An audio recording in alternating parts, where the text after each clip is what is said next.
Bonjour à toutes et à tous. Merci d'être avec nous pour ce Live N2, FUX Sport, Foot National.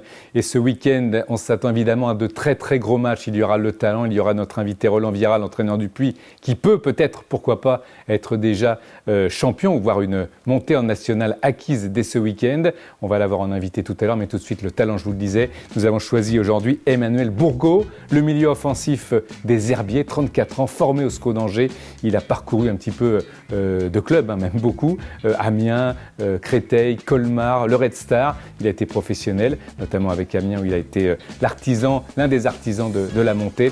Emmanuel Bourgault, c'est notre talent de ce week-end des Herbiers. Nous allons tout de suite passer au match des groupes A et B de ce National 2 sur FUX Sport. Avec pour commencer dans ce groupe A, Blois-Vitré. Il y aura Chartres-Vannes, Châteaubriand-Caen, Poissy contre Granville. Le vainqueur du titre et la montée de Versailles se fêtera à Saint-Privé également, comme tous les week-ends, maintenant qu'ils sont soulagés, qu'ils sont champions et sûrs de monter. Romorantin, et là on touche le maintien. Romorantin, 29 points, se rend à Guingamp. Autre choc, cette fois direct, entre Plabennec et Saint-Malo. Saint-Malo, 30 points. Plabennec, 26 points. Plabennec qui a choisi comme nouvel entraîneur Nicolas Cloarec, qui sera sur le banc de Plabennec la saison prochaine. Et puis Lorient-Rouen, une équipe de Rouen très en forme. On avait vu l'entraîneur le week-end dernier, Maxime Dornano, qui nous disait tout le bien de cette équipe de Rouen. D'ailleurs, on le constate avec des résultats étonnants. Attention à cette équipe de Rouen la saison prochaine. Et puis, il y aura dans ses rangs, justement, un joueur très heureux, Mondi Prunier, pour la première fois sélectionné avec l'équipe d'Haïti. Il a marqué 8 buts. Voilà pour ce groupe A. Dans le groupe B, il y aura Bobigny, Saint-Maur, Saint-Quentin, Fleury qui compte 59 points, qui est à la lutte pour monter avec Paris 13 qui recevra Metz.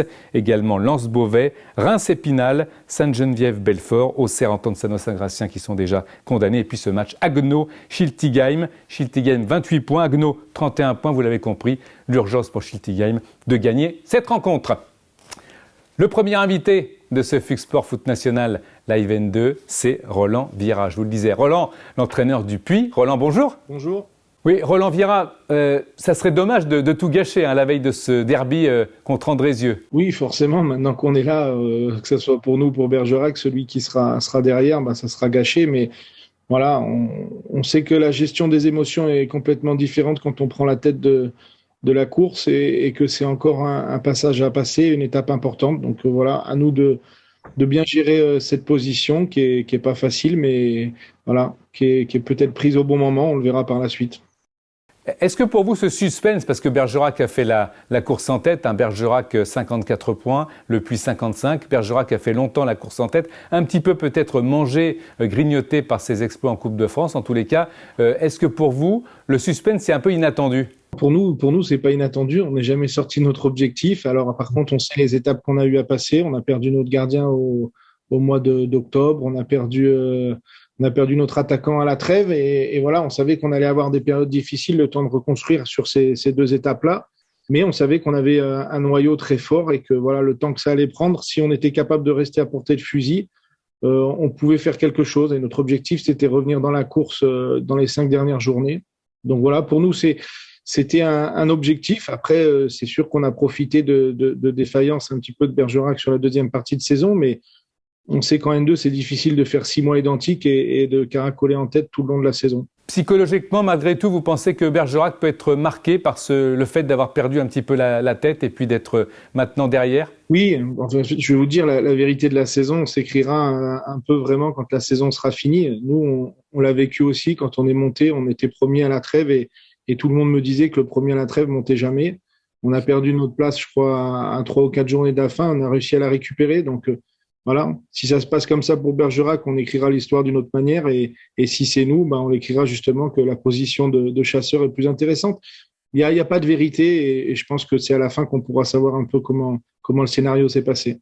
Le discours d'un entraîneur, on l'imagine à la veille d'un derby, Andrézieux-le-Puy, on le rappelle, c'est ce week-end, donc match très important pour vous. Au match aller, 0-0, 2 cartons jaunes, 1 de chaque côté, 2 cartons rouges, 1 de chaque côté, 2 cartons jaunes pour votre joueur Loïc Ferraud, le milieu de terrain qui avait reçu 2 cartons jaunes dans l'espace de 4 minutes, 34e et 38e minute de jeu. Mais on va dépasser, j'imagine, Roland, la notion de derby avec cette première place qui est en jeu, non ?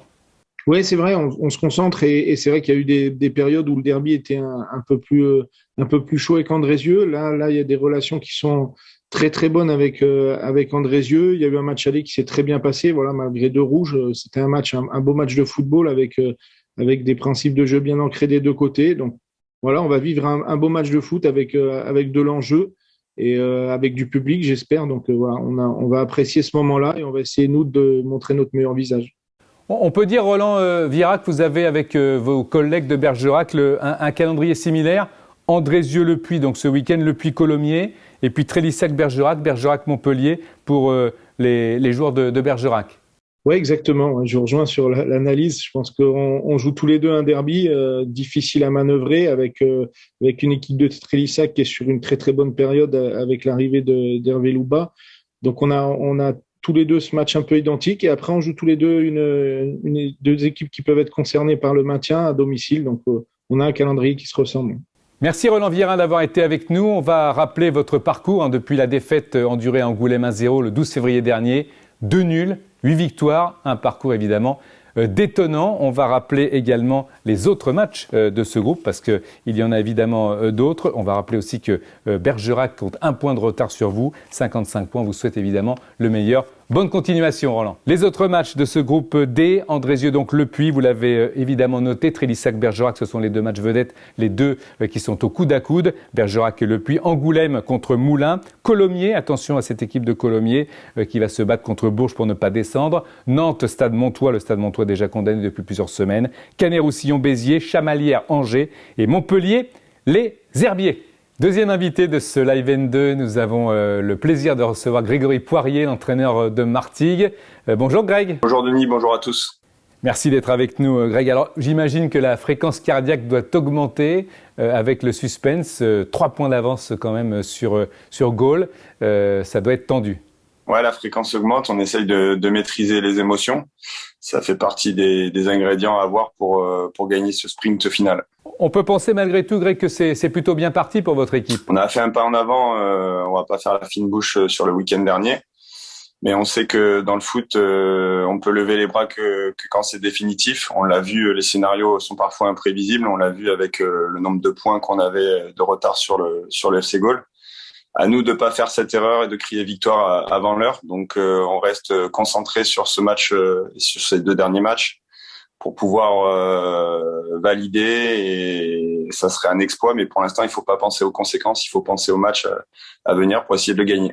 Gaulle a annoncé il y a quelques semaines que son entraîneur allait partir, que le directeur sportif Anthony Reveillère partait également. Est-ce que ce genre de problème extra-sportif peut jouer en défaveur d'une équipe qui serait un petit peu perturbée par tous ces problèmes de coulisses? Non, ouais, on reste concentré sur nous. Après, forcément, on arrive à un niveau où on est presque sur le haut niveau, donc forcément, ça parle beaucoup et puis on a écho de certaines choses. Mais moi, depuis le début, quelle que soit notre position au classement, on est resté concentré, donc c'est pas le moment de croire qu'ils ont un peu lâché ou quoi que ce soit. Après, c'est sûr que le scénario est difficile pour eux. Nous, on a le vent dans le dos. Donc, à nous de continuer et se concentrer sur nous, peu importe leur mode de fonctionnement. Et à nous, justement, de rester les mêmes.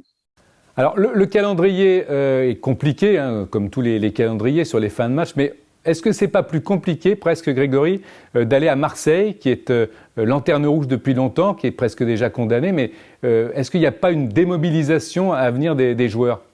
Peut-être, en tout cas, il faut être vigilant. Ça peut être un danger. Après, nous, on joue l'OM qui vient qui vient de repartir sur une dynamique de 2 victoires. On joue l'équipe qui vient de jouer contre Monaco. Monaco a fait une très mauvaise fin de saison. La seule équipe qu'ils ont gagnée, c'est nous. Mais du coup, on joue à chaque fois l'équipe qui vient de jouer contre Monaco. Et ces derniers temps, c'est souvent une équipe qui a gagné. Donc ça change pas grand-chose. Et moi, je fais pas trop attention au classement de toute façon dans mon approche de match. Donc ça peut être un moment important si on arrive à prendre le dessus dans l'engagement, dans le rapport de force. Forcément, ils sont derniers, ils auront eux aussi pris un coup derrière la tête. Mais sur l'avant-match, sachant qu'ils viennent de faire 2 victoires, on peut pas être nonchalant et ne pas être concentré sur ce qu'il faut mettre pour gagner ce match. Donc moi, sur l'approche de mon match, je vais pas dire ils sont derniers, on est au-dessus. De toute façon, c'est un levier que j'utilise pas souvent, le classement de l'adversaire. Quel sera le discours justement de Grégory Poirier vis-à-vis de ses joueurs pour ce match? C'est un peu comme un match de tennis. Est-ce que sur le dernier point on monte au filet ou est-ce qu'on serre le jeu et on attend l'erreur de l'adversaire? Bon, ça je garde le choix pour mes joueurs demain, mais en tout cas il y a un choix à faire, ça c'est vrai. Avec le classement en plus, comme vous avez dit, il y a tout un contexte qui fait qu'on va choisir notre plan de jeu. Mais je pense que la clé de la réussite, c'est surtout de rester nous-mêmes, de pas jouer différemment. Et c'est à ce qui a été notre force. Il faut savoir qu'on est condamné à gagner chaque match depuis le mois de janvier, avec le retard qu'on a eu. Et pour nous, au final, ça change rien, puisque dès le mois de janvier, il fallait gagner tous nos matchs. Il y a un match qu'on a perdu contre Monaco. Il y a eu 2 matchs nuls contre Aubagne et à Lyon-la-Duchère. Mais sur les 14 derniers matchs, on était condamné à gagner le match. Donc là, ça sera la même problématique. Donc à nous de rester les mêmes et de pas se prendre la tête. Merci d'avoir été avec nous, Grégory Poirier, pour cet entretien. Merci Denis. Ouais, on va essayer d'être la meilleure équipe jusqu'au bout. On va rappeler que vous allez à Marseille, bien sûr, et que vous allez recevoir ensuite Marignane, alors que Gaulle reçoit Fréjus avant d'aller à Toulon, ce qui nous amène bien sûr à l'ensemble des matchs de ce groupe C. Aubagne reçoit Saint-Priest, je vous l'avais dit, donc Gaulle-Fréjus, Jura Sud, Vallière.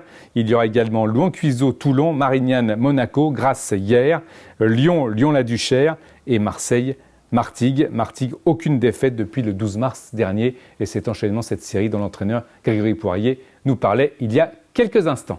La saison touche à sa fin et nous avons choisi évidemment de mettre aussi en lumière les clubs qui vont nous rejoindre la saison prochaine en National 2.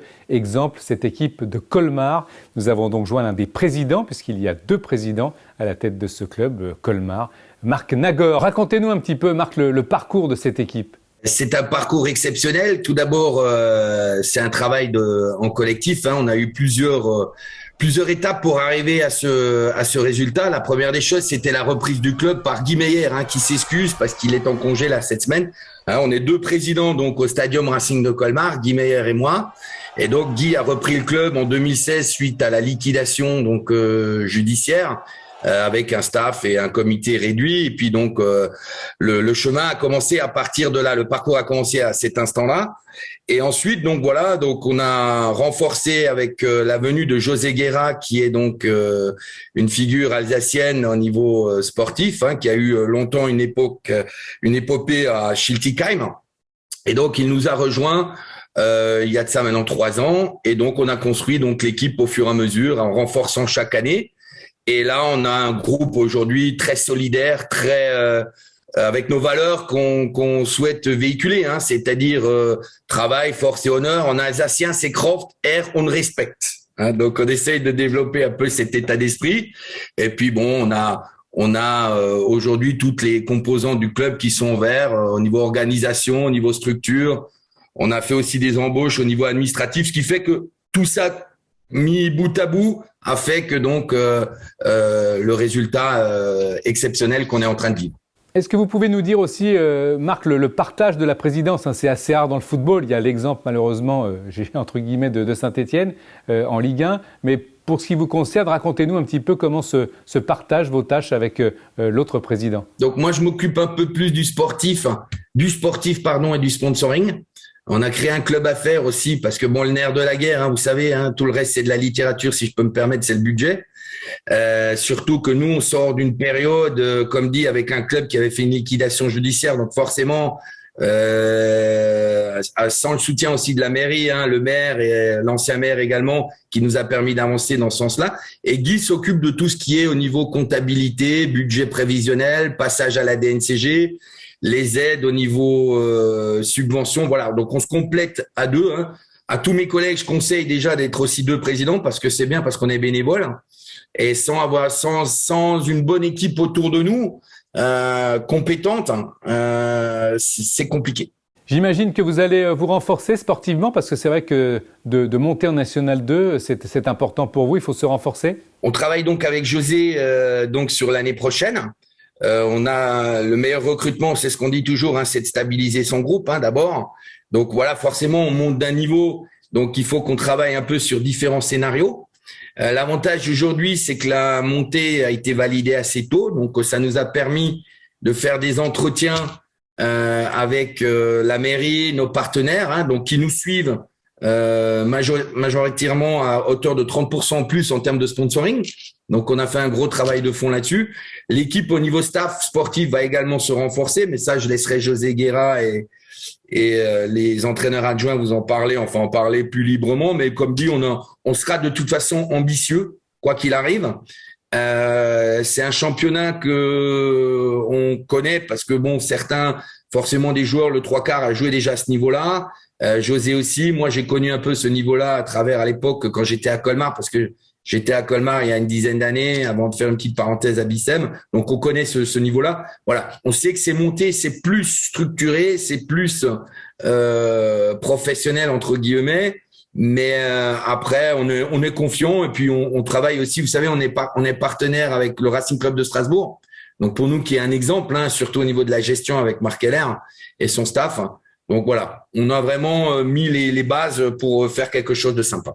La région est mise aussi en lumière, Marc, avec la réussite du Racing Club de Strasbourg, pas seulement sportivement, mais c'est vrai que c'est un club qui ne bouge pas. Pas de communication outrancière, pas de mauvais gestes, une grosse ambiance, un public extraordinaire, un stade magnifique, de grands dirigeants, un très bon entraîneur. Tout ça, ça vous fait aussi, ça nous fait croire et ça nous fait dire que vous bénéficiez aussi de cette aura du Racing Club de Strasbourg. C'est vrai, bon. Colmar, à l'époque du national, avait une image, bonne gestion familiale, bon père de famille, vous voyez. Aujourd'hui, on a tendance à oublier, enfin, pas tendance, c'est vrai que le plus important, c'est ce qui se passe sur le rectangle vert. Faire plaisir aux gens, donner ce bonheur au niveau de l'engouement. On voit cet engouement exceptionnel du Racing Club de Strasbourg. Vous avez 4 générations qui n'ont pas connu le titre de champion de France, qui sont aujourd'hui dans le stade et qui en parlent. Ouais, donc il y a vraiment eu une culture, un travail de fond qui a été fait. Mais avant toute chose, c'est les hommes, c'est la ligne de conduite des hommes. Hein. Et là, vous avez quelqu'un à la barre qui est Marc Heller. Je regrette juste qu'à un moment donné, aurait pu venir au SR Colmar. Et à un moment donné, l'ancien maire de Colmar, quand il y avait un peu toutes ces histoires, l'avait contacté pour reprendre les SRC. On aurait peut-être vécu aussi quelque chose d'exceptionnel avec un président comme Marc. Mais bon, voilà, l'ambition aujourd'hui de Strasbourg est exceptionnelle. Et on profite, nous, on se sert de l'expérience du Racing. Parce qu'on a des échanges avec eux au niveau des gens, des collaborateurs à nous administratifs. Hein. On a un jeune qui s'appelle Benjamin Speroni qui va faire des stages au Racing Club de Strasbourg pour s'inspirer un peu de leur communication et de leur gestion. Mais avant toute chose, moi, c'est ce que j'ai dit à tous mes partenaires. Je dis juste, ne faisons pas ne partons pas dans des budgets qu'on pourra pas assumer, une orientation qu'on pourra pas assumer. Voilà, on sait où on peut aller. Il faut pas brûler les étapes. Guy et moi, on a consolidé le club. On a fait des investissements dans les structures. On a une structure de base, un soutien de la mairie, un soutien des entreprises. Voilà. Donc, on avance dans ce sens-là en s'inspirant de ce qui se passe, bien sûr, du Racing. Merci beaucoup, Marc Nagor, d'avoir été avec nous. On se retrouvera très bientôt. Au plaisir. À bientôt. Merci. On va rappeler les clubs également qui vont rejoindre la Nationale 2 la saison prochaine. Alès, Évreux, le Stade Bordelais qui vient d'enregistrer le renfort de Nicolas Pires comme entraîneur.